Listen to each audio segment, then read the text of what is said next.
1800s brought a multitude of people to the western United States. One of these was Ed Shefflin, prospector, who in the summer of 1877 was told by soldiers from Camp Huachuca that all he would find out there would be his tombstone. In a way, they were right. Ed Shefflin struck silver. His mine and the thriving, raucous boom town that grew up around it were to be known as Tombstone. The most eventful period from late 1879 until mid-1882 was marked by the arrival and departure of Wyatt Earp, his friends, and family. By mid to late 1880, the lines were drawn, with the Cowboys, or outlaw element, on one side, and the Earps and their supporters on the other. The reasons for friction between the Cowboys and the Earps were many.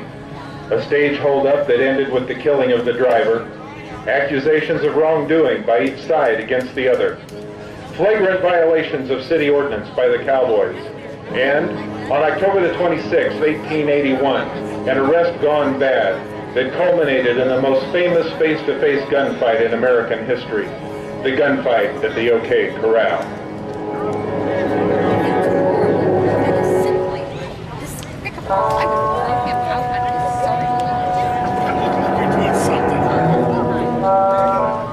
And now, allow me to introduce the cast of characters who take part in the impending drama. Marshal Fred White.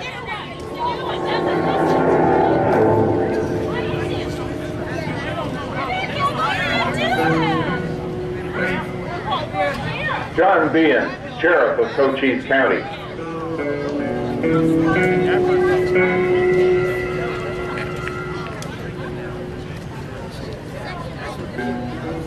William, better known as Curly Bill, Brocious.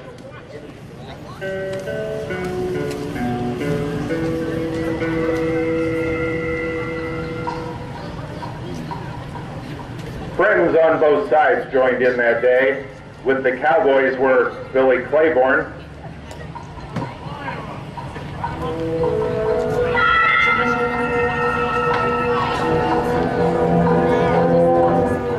Frank McLowry,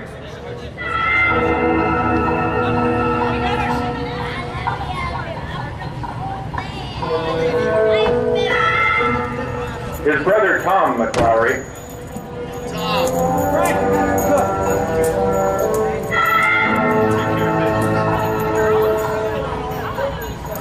the Clantons were represented by young Billy Clanton.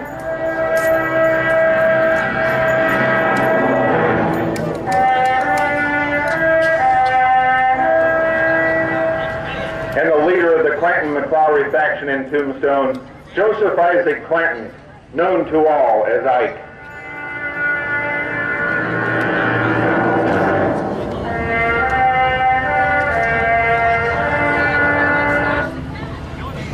Next is John Henry Holliday, better known as Doc, dentist, gambler, friend of the Earps, cold-blooded killer.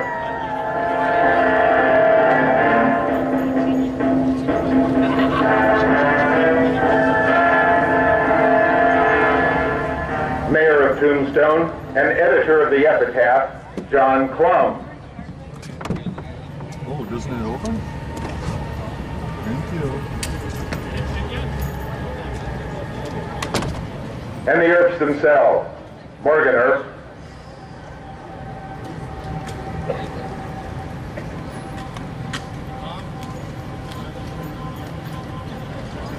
Town Marshal of Tombstone, Virgil Earp, Morgan? See what? and perhaps the best known of the Earp brothers, Wyatt Earp. Virgil. Morgan.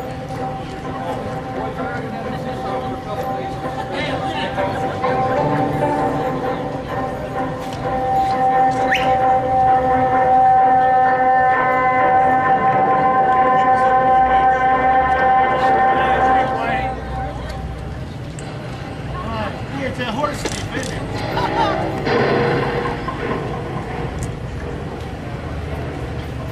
Return with us now to October 27th, 1880, a year before the gunfight, and witness what was to become the first in a series of events which would lead up to the most famous face-to-face gunfight of all time at the OK Corral.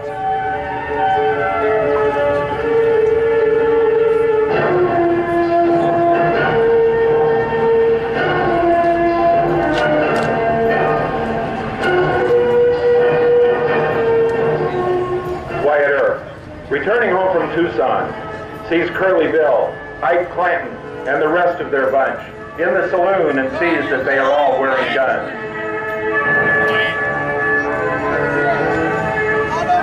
There's Marshal White talking to Wyatt. You. Horse thief, just like us.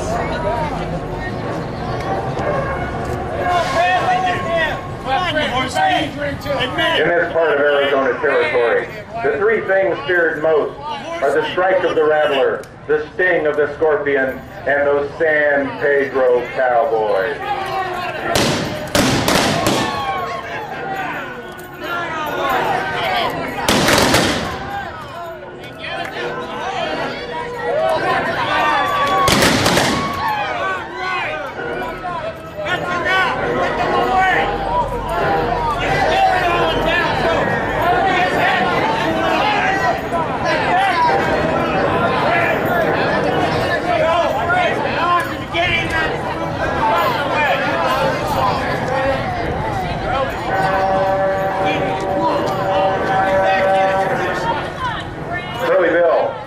Giving Marshal White a hard time.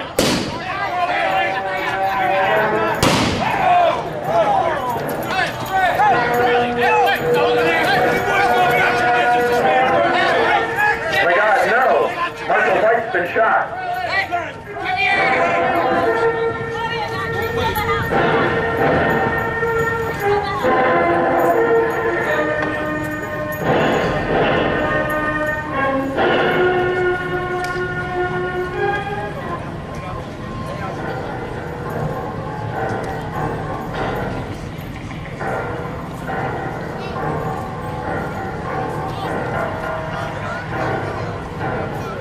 Marshal Fred White is dead, the victim of a drunken accident, and Virgil Earp is appointed to fill his position for the balance of the unexpired term.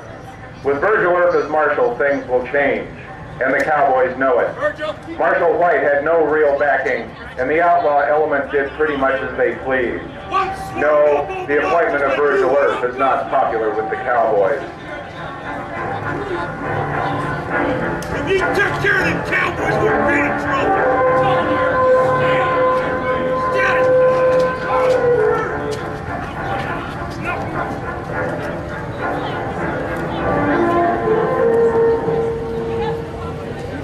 Almost a year later, on the night of October 25th, 1881, just hours before the gunfight, Ike Clanton is in town headed toward the Alhambra Saloon.